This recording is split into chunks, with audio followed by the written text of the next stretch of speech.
I survived a horrible reproductive illness that forced me into emergency surgery. The surgery saved my life but damaged my womb so badly that I could never conceive. I married Adrian Cole, a self-made millionaire, brilliant and ambitious. He promised he would love me no matter what, that children didn't matter. And for a time I believed him. But when his family reminded him of legacy and heirs, everything we built began to crumble. He met someone else, and the love I clung to slipped through my fingers. Please watch the video to the end as it also inspires us to create more stories like this for you. The story begins long before the world knew me as the elegant wife of a millionaire. Before the fancy gowns. Before the mansion with its marble floors and silent hallways. Before I learned how loneliness could exist even inside a perfect life. Back then, I was just a 26-year-old woman who wanted to live, to love, and to have a family of my own. But life, in its cruel unpredictability, had other plans. The illness came suddenly. One week I was laughing with friends, the next I was lying in a hospital room, surrounded by doctors whispering words I could barely understand. Words like damage, infection, complications, and immediate surgery. I remembered their faces more than their voices, the way they stared at me with a mix of pity and urgency. In that moment I felt my world collapsing, not from pain, but from the terrifying realization that everything I dreamed of might be slipping away. I wasn't afraid of dying. I was afraid of surviving and becoming a woman who was no longer whole. The surgery saved my life. But in the process it took something from me that I could never get back. My ability to carry a child. My chance to create the family I always imagined. My womb, once a symbol of hope, had become a battlefield, scarred beyond repair. When the doctor told me the truth, I didn't cry. I didn't scream. I just stared at the ceiling, numb, as if the world had pressed pause on my entire existence. I didn't break down that day. My tears came later in pieces over the years, every time I watched someone else hold a baby and wondered why life chose me for this pain. But even in my shattered state, fate brought someone into my life. Adrian Cole. The man who would promise to love me even without children. The man who would hold my hands and say he didn't need an heir. The man who would eventually break those very promises. But that part comes later. For now I stood at the start of a journey I did not choose. A journey marked by secrets, quiet courage, and the fragile hope that someone could love me despite the truth I carried like a shadow. Adrian Cole wasn't the kind of man people expected me to fall for. He was admired, respected, even envied, but never truly understood. A self-made millionaire with a mind sharper than steel, he moved through life with precision, logic, and a quiet loneliness that money could never hide. I met him on a day I felt least beautiful. A day when I had just returned from another hospital checkup, exhausted from pretending I was fine. I bumped into him outside a small cafe, papers spilling from my bag, my hands shaking slightly as I tried to gather them. He saw my frustration, my trembling fingers, the sadness behind my eyes. And for the first time in a long time, something inside him softened. He helped me pick up the papers, noticing the medical logo on the top sheet, but he didn't pry. He simply offered a small smile. Calm, warm. Rough day, he asked. More than rough. But I'll survive, I admitted. My honesty surprised him. Most people tried to impress him, flatter him, or hide their flaws. But I didn't pretend. I didn't need to. And that was the moment he fell. Not for my beauty, though I had some, but for the quiet strength I didn't even know I had. Our connection grew naturally. Slowly. Gently. Dinners turned into late-night conversations. Walks turned into shared silence. And months later, when he asked me what I feared the most, I finally told him the truth. I can't give any man a child. Not now. Not ever. My body, it doesn't work the way it should. I expected him to walk away. Most men did. The silence that followed was long enough to break anyone. But he reached for my hand and held it with a steadiness that made my heart tremble. I didn't choose you because of what you can or can't give me. I chose you because of who you are. If children never come, then they never come. I just want you. Those words became my anchor. The promise I clung to. The vow that made me believe I was safe. Our wedding was small but elegant, surrounded by warm lights and soft music. He looked at me as though I were the only thing in the world that mattered. And for a while I believed I truly was. On our wedding night I cried in his arms. Not because I was sad, but because I thought I had finally won against fate. I thought I had found a man who could love me beyond my scars. For 3 years we lived beautifully. Laughing, building, dreaming together. He was gentle, attentive, protective. And my heart finally healed enough to hope again. But hope is fragile. And the cracks began the moment he turned 40, when the whispers about heirs and legacy grew loud enough to shake the very foundation of our marriage. Life with Adrian felt peaceful at first, almost like the universe had finally given me a soft place to land. Our home was filled with warmth, laughter, and quiet moments that made me believe I had outrun my past pain. For 3 beautiful years he kept the promise he made. He never mentioned children, never questioned my worth, and never made me feel less than complete. I believed our love was strong enough to withstand anything. But everything began to shift when Adrian turned 40. His family, especially his mother, started reminding him of things he had ignored for years. They spoke about legacy, inheritance, and the importance of an heir to carry the Cole name. At first, their words were small comments made at dinners and family gatherings. Nothing too direct. Nothing he couldn't brush aside. Then the comments grew sharper. His mother would say things like, "A man of your status should not let his lineage end with him," or "A marriage without children is incomplete." Sometimes she spoke as if I wasn't even in the room. Other times she pretended to care, asking gentle but painful questions about when we planned to start a family. Every word felt like a blade sliding between my ribs.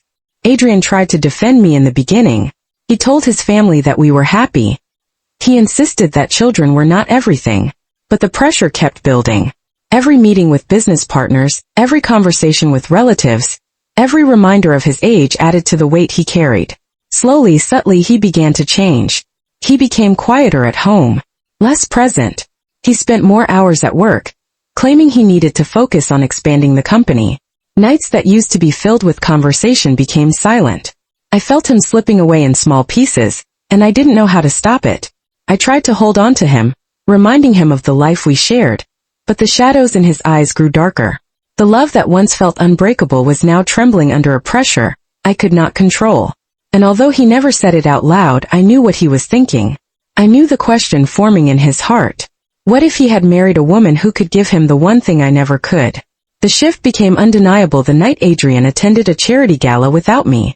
I hadn't been feeling well, and he insisted I rest instead of forcing myself to smile for cameras and conversations. I trusted him. I believed he simply needed a night out. But that night marked the beginning of the end. At the gala, Adrian met Lena. She was young, confident, and effortlessly charming in a way that drew attention from every corner of the room.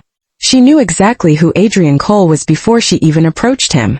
Their conversation started innocently enough, but there was something bold in the way she looked at him.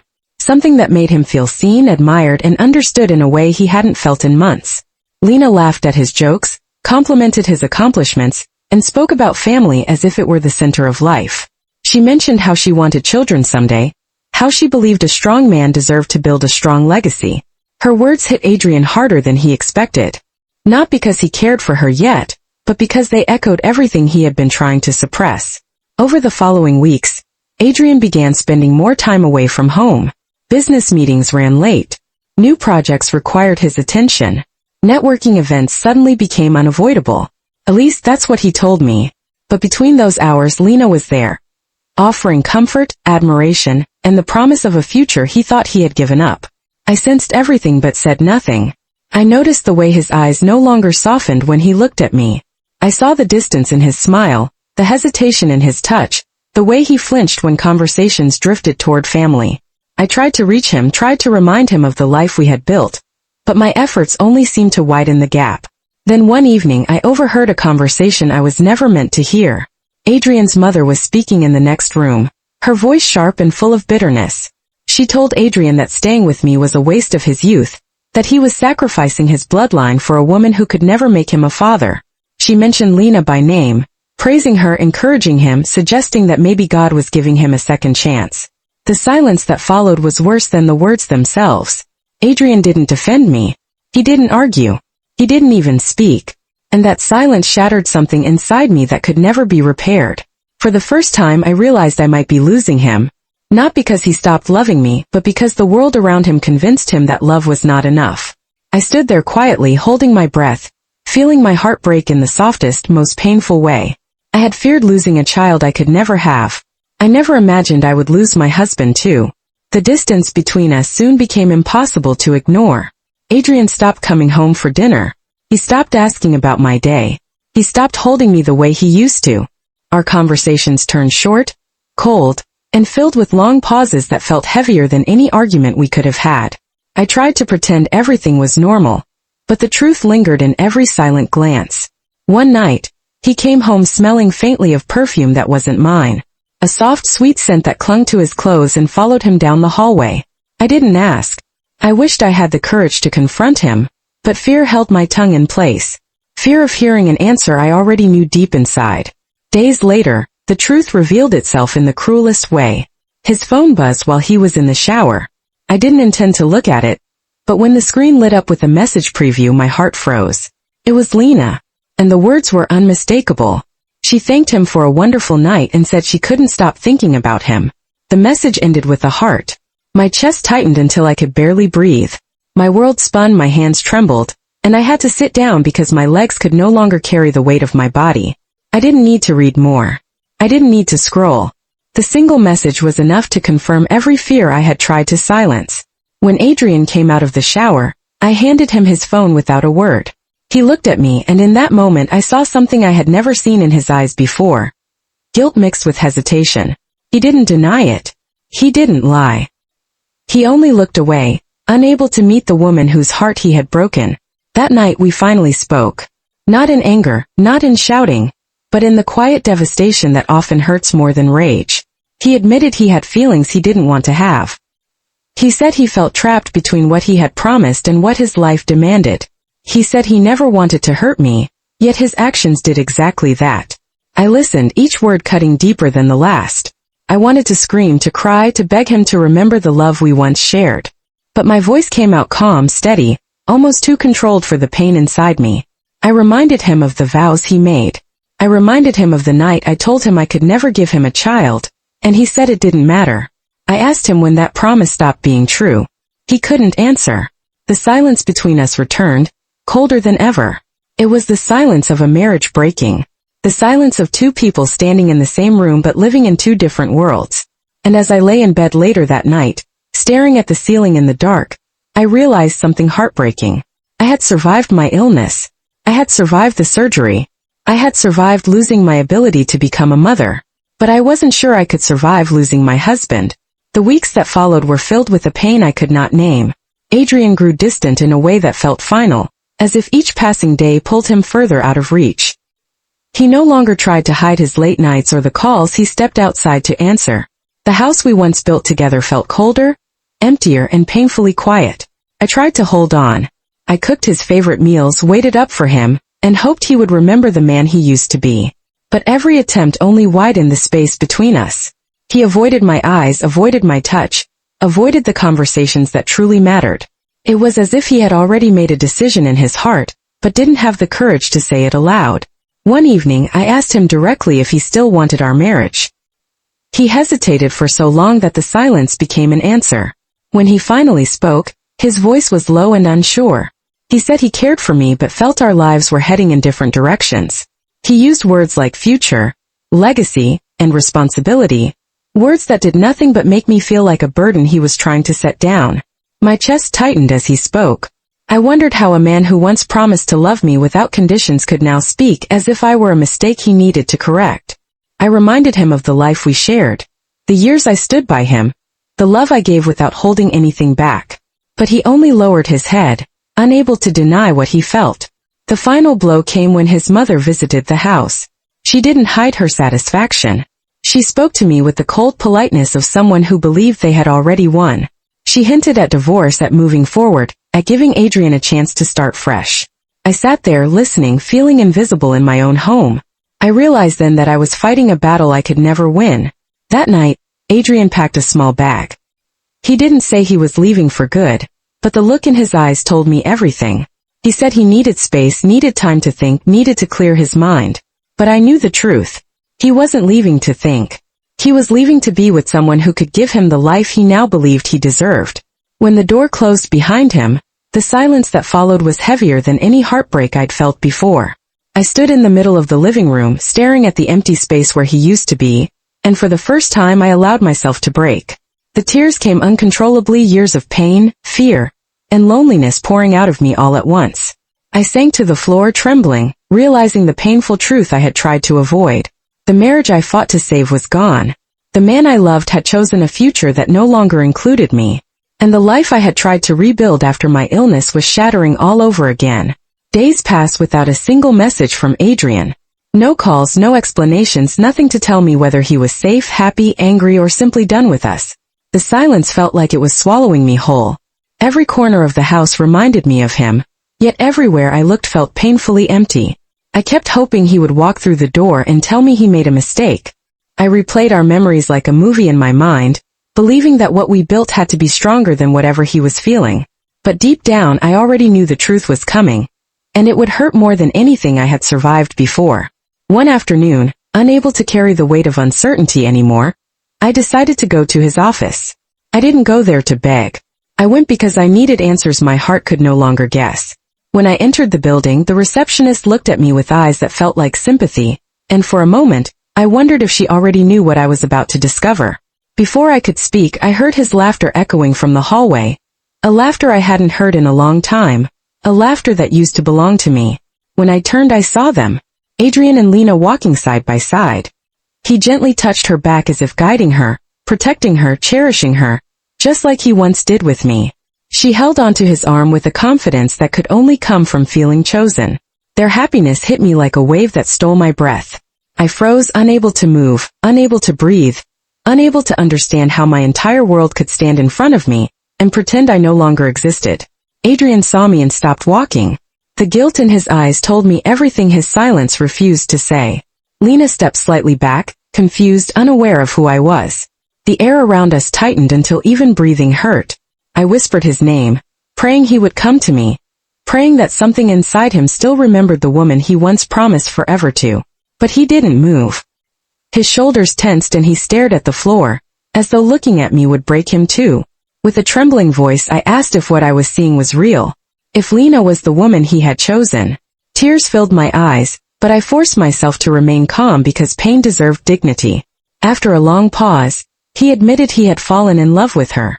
He said it wasn't planned, but it happened, and he didn't know how to stop it. My entire world cracked in that moment, but I stood there, holding myself together with every weak breath left inside me. I asked him why he didn't fight for us, why he stopped believing in the vows we made. His answer was soft yet cruel. He said he wanted a family, and he no longer believed our love was enough. I felt something inside me finally tear. Not loudly, not suddenly, but slowly and painfully, like a heart being removed while still beating. I wiped my tears, looked at him one last time, and told him I genuinely hoped he would find everything he was searching for, even if none of it was with me. Then I turned away, refusing to collapse in front of them.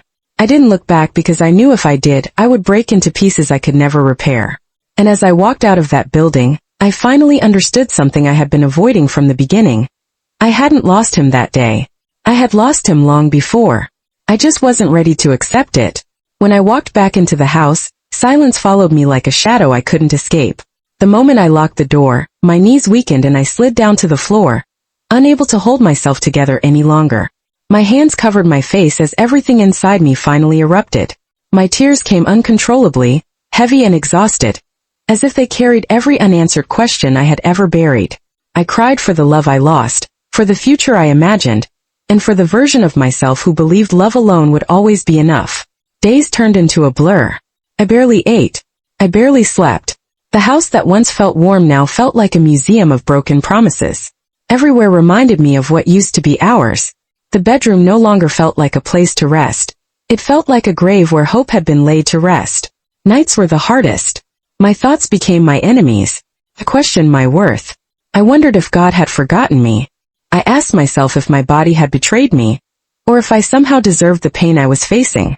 I battled silent thoughts that whispered life had nothing left for me. But even in that darkness, something deep within me refused to let heartbreak be my ending. One night, while scrolling through my phone out of habit, I stumbled upon a private support group for women facing infertility and medical trauma. I read their stories silently, unsure if I belonged there or anywhere anymore. Their words reflected pain similar to mine. Heartbreak, shame, loneliness, and silent battles no one around them could understand. But I also saw strength, connection, and women pulling each other up with words when life refused to hold them with hands. For the first time in weeks, I felt understood without explaining a single detail. I created an anonymous profile and typed a short message, unsure if anyone would care. I shared a small part of my story, not to seek pity, but because my pain needed somewhere else to exist besides inside my chest. To my surprise, replies came almost immediately. They thanked me for my honesty. They reminded me that healing doesn't require perfection. They shared their own stories, surgeries, miscarriages, lost marriages, and dreams rewritten by reality. Something shifted inside me. I realized that even though my body could no longer give birth to a child, I could still give something that mattered. Empathy, comfort, and understanding to women who felt unseen just like I did. I became active in the group. I read. I listened. I encouraged. I cried with strangers whose hearts felt familiar. And slowly the weight inside me began to move. Not because the pain disappeared, but because it no longer lived inside me alone. That was when I began to understand something I had never considered before. I had lost a marriage, but not my purpose. I had lost a partner, but not my capacity to love. I had lost one dream, but not my ability to help someone else protect theirs. My healing didn't begin through forgetting. It began when my pain found meaning. As weeks turned into months, I slowly began to reclaim pieces of myself that I had once sacrificed for love. Healing did not happen quickly. Some mornings I woke up with a heavy heart. Other mornings I felt a small spark of strength returning. But this time I refused to rush the process. I allowed myself to feel every emotion because I finally understood that healing is not pretending to be okay. It is learning how to live again. I started with small habits. I opened my curtains every morning. Even when my heart felt heavy, I took brief walks around my neighborhood, allowing fresh air to remind me that life still existed beyond my pain. I began journaling, pouring out every hidden thought I never had the courage to say out loud. I wrote about my dreams, my fears, my scars, and the silent courage I was slowly discovering. The support group became my emotional anchor, but soon my wisdom became theirs. My responses brought comfort to women battling silent battles. I shared gentle words that came from real experience, not motivational quotes. I spoke honestly about what it felt like to lose everything, and how I was learning to rebuild without promises, without validation, and without guarantees. My authenticity made my voice powerful. Over time, some women began reaching out to me privately, saying my messages had stopped them from giving up. They said I spoke in a way that made pain feel survivable. My story reminded them they were not alone. And my resilience reminded them that a broken future could still become a meaningful one. Without realizing it, I was evolving from someone who needed support into someone who provided it. Soon, I discovered a women's empowerment webinar online, focused on emotional recovery and infertility trauma. Something inside me urged me to join. I attended quietly, intending only to listen, but the speaker's message struck me deeply. The woman on the screen said, "Pain is never the end. Sometimes it becomes your platform." Those words felt like they were spoken directly to my soul. For the first time, I saw my suffering not as a punishment but as a calling. I began to wonder if there were more women out there beyond the screen who needed the same strength I had been fighting to rebuild. I no longer wanted to just survive. I wanted to transform. A new version of me was emerging, not defined by my womb, my marriage, or my losses, but by my voice, my empathy, and my purpose. For the first time in a long while, I believed I had a future worth fighting for. As I embraced this new version of myself, I realized that my journey had given me a gift I never expected. Every tear, every sleepless night, every moment of doubt had carved a path to something greater. I began to reach out intentionally, sharing my story with women who were still trapped in their pain, speaking not from a place of perfection, but from the raw truth of survival. With every conversation, every message, I felt the weight of my past lighten, replaced by a quiet, unshakable strength. I discovered that my voice could be a lifeline, that my experience could be a bridge for others to cross their own darkness. And in giving to others, I found the fullness of my own life. I was no longer defined by what I had lost, but by how I chose to rise, to heal, and to transform. I was whole again, not because the world had given me a new beginning, but because I had decided to create it for myself, step by step, breath by breath, until the woman I had once lost became the woman I was always meant to be. As I share my journey with you today, have you ever felt like you lost yourself in the pain of love, loss, or life's expectations? Have you struggled to find the pieces of who you truly are? I want to hear your story. Share it in the comments because your voice matters, and just like mine, it could inspire someone else to heal and rise again.